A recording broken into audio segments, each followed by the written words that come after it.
ഏകദേശം 1 മണി അടുപ്പിച്ചാണ് SK ഹോസ്പിറ്റലിൽ കൊണ്ടുവന്നു. ആ ടൈമിൽ കാർഡിയോയിലെ ജൂനിയർ ഡോക്ടേഴ്സ് അപ്പോൾ എമർജൻസി വിഭാഗക്കാരാണ് എടുത്തത്. അപ്പോൾ അവർ നോക്കിയിട്ട് പറഞ്ഞത് കാർഡിയോയിലെ ഇഷ്യൂ ആണെന്ന് പറഞ്ഞു.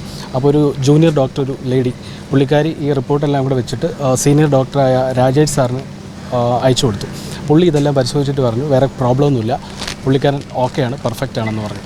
അത് കഴിഞ്ഞ് ഏകദേശം 5 മണിക്കൂർ ഈ രോഗി അവിടെ തന്നെ ഇട്ടിരുന്നു. ഇതിനിടയ്ക്ക് തന്നെ ഇവർ തമ്മിൽ സംസാരിക്കുന്നുണ്ട്, കാർഡിയോയിലെ ഇഷ്യൂ ആണ് എന്ന് പറഞ്ഞ് അവർ തമ്മിൽ വാക്കുതർക്കമായി. 2 ദിവസത്തിലേറെയായി തിരുവനന്തപുരം നഗരവാസികളെ എല്ലാവരെയും ഞെട്ടിച്ച ഒരു സംഭവമായിരുന്നു ഒരു പ്രശസ്ത ആശുപത്രിയിൽ സംഭവിച്ച ചികിത്സാ പിഴവ്. ശരിക്കും പറഞ്ഞാൽ അവർ ഒന്ന് നോക്കിയിരുന്നുവെങ്കിൽ ആ ജീവൻ ഇന്ന് നിലനിന്നേനെ. ഇതായിരുന്നു ഏറ്റവും കൂടുതൽ വേദനപ്പെടുത്തുന്ന ഒരു കാര്യം. ശരിക്കും പറഞ്ഞാൽ കാർഡിയാക് അറസ്റ്റ് ആണെന്ന് പറഞ്ഞ് ഒരു ആശുപത്രിയിൽ നിന്ന് ഈ ആശുപത്രി റെഫർ ചെയ്ത് കൂട്ടുകാരെല്ലാവരും ഇവിടെ കൊണ്ടുവന്നതായിരുന്നു. എന്നാൽ അവർ 5 മണിക്കൂറായിരുന്നു കാർഡിയാക് അറസ്റ്റ് മൂലം അവിടെ നിന്ന പേഷ്യൻറ്റിനെ വെറുതെ കിടത്തിയത്. അപ്പോൾ തന്നെ പേഷ്യൻ്റ് മരിക്കുകയായിരുന്നു. ചികിത്സാ പിഴവിനെ തുടർന്ന് രോഗി മരിച്ചെന്നാരോപിച്ച് സ്വകാര്യ ആശുപത്രിക്കെതിരെ കടുത്ത പ്രതിഷേധം തന്നെയാണ് നിലനിൽക്കുന്നത്. അരുവിക്കര സ്വദേശി അഖിൽ മോഹനാണ് മരിച്ചത്.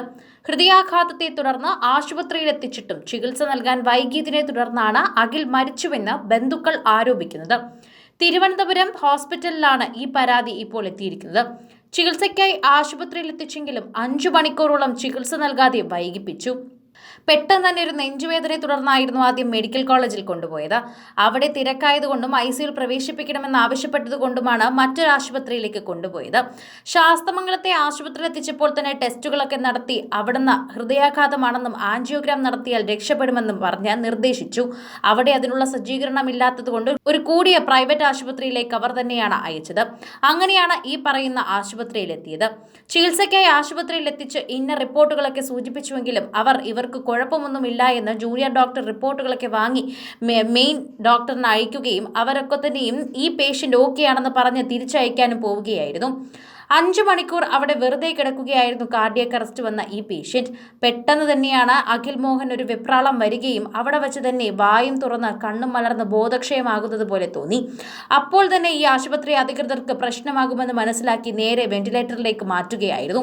അതിനുശേഷം 48 മണിക്കൂറാണ് അവർ ചോദിച്ചത്. എന്തിനാണെന്ന് പറഞ്ഞു കഴിഞ്ഞാൽ ആ 5 മണിക്കൂർ അവർ എന്തെങ്കിലും ചെയ്തിരുന്നു എന്ന് ഫലിപ്പിക്കാൻ വേണ്ടിയുള്ള ഒരു ന്യായമാണ് ആ 48 മണിക്കൂർ എന്നാണ് പറയുന്നത്. ആൻജിയോഗ്രാം ചെയ്യാൻ തയ്യാറായില്ല. ആദ്യം പറഞ്ഞു ആൻജിയോഗ്രാം ചെയ്യാമെന്ന്, പിന്നീട് അത് വേണ്ട എന്ന് പറഞ്ഞു. അവസാനം പെട്ടെന്ന് മറ്റൊരു ആശുപത്രിയിലേക്ക് മാറ്റണമെന്ന് മണിക്കൂറുകൾക്ക് ശേഷം ആവശ്യപ്പെട്ടപ്പോഴും അഖിൽ മരണത്തിന് കീഴടങ്ങിയെന്നാണ് വിവരം. ആൻജിയോഗ്രാമിന്റെ മെഷീൻ കംപ്ലൈന്റ് ആണെന്ന് തൊട്ടടുത്തുള്ള പേഷ്യന്റിന്റെ അടുത്ത് കഴിഞ്ഞ ദിവസം പറഞ്ഞിരുന്നുവെന്ന് പറഞ്ഞപ്പോഴാണ് മനസ്സിലായത് ഇവർ പറ്റിക്കുകയായിരുന്നുവെന്ന്. എന്നാൽ ആൻജിയോഗ്രാമും എക്മോയും ചെയ്യാനായി മറ്റൊരു ആശുപത്രിയിലേക്ക് കൊണ്ടുപോകാൻ അഖിലിനെ റെഫർ ചെയ്യണമെന്ന് പറഞ്ഞ് ആവശ്യപ്പെട്ട് ഇറങ്ങിയപ്പോൾ തന്നെ ആശുപത്രി അധികൃതർ തിരിച്ചു വിളിച്ചു പറഞ്ഞു അഖിൽ മരണത്തിന് കീഴടങ്ങിയെന്ന്. ഈ സംഭവത്തിൽ ആശുപത്രിക്കെതിരെ പരാതി തന്നെ നൽകിയിട്ടുണ്ട്. നെഞ്ചുവേദനയെ തുടർന്ന് ആദ്യം മെഡിക്കൽ കോളേജിലേക്കാണ് അഖിലിനെ കൊണ്ടുപോയത്. എന്നാൽ ICUയിലും വാർഡിലും കിടക്കയില്ലാത്തതിനെ തുടർന്നായിരുന്നു അവിടുന്ന് പറഞ്ഞതനുസരിച്ച് അഖിലിനെ മറ്റൊരു സ്വകാര്യ ആശുപത്രിയിലേക്ക് മാറ്റിയത്. ഉടനെ ആൻജിയോഗ്രാം ചെയ്യണമെന്ന് പറഞ്ഞ് സ്വകാര്യ ആശുപത്രിയിൽ എത്തിച്ചെങ്കിലും ഡോക്ടർമാർ അതിന് തയ്യാറായില്ല. ശരിക്കും പറഞ്ഞാൽ ആൻജിയോഗ്രാമിന്റെ അവിടെ മെഷീൻ ഇല്ലായിരുന്നുവെന്ന് മറ്റൊരു പേഷ്യന്റിന് അവിടെ പറയുന്നുണ്ടായിരുന്നു. എന്നാൽ ആ പേഷ്യന്റിനെ ആൻജിയോഗ്രാമിന് ചെയ്യാനായി അകത്ത് കിടത്തി എന്ന് പറഞ്ഞ് ബന്ധുക്കളെ ഒന്നും കാണിക്കുന്നില്ലായിരുന്നു. ഇവർ ബഹളം വെച്ചപ്പോൾ ആ ബന്ധുക്കളെയും കൂടി അകത്ത് കയറ്റിയപ്പോഴാണ് അറിഞ്ഞത് അദ്ദേഹം മരിച്ചുവെന്ന്. മരിച്ചയാളെ കഴിഞ്ഞ 1 ദിവസത്തിലേറെയായി ഇതേ സംഭവത്തെ തുടർന്ന് അവിടെ കിടത്തിയിരിക്കുകയായിരുന്നു. അഖിൽ മോഹനെയും അങ്ങനെ കിടത്താനായിരുന്നു ഇവരുടെ പ്ലാൻ.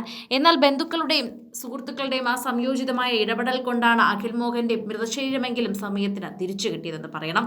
ചികിത്സാ പിഴവ് കാരണമാണ് യുവാവിന്റെ മരണം സംഭവിച്ചത്.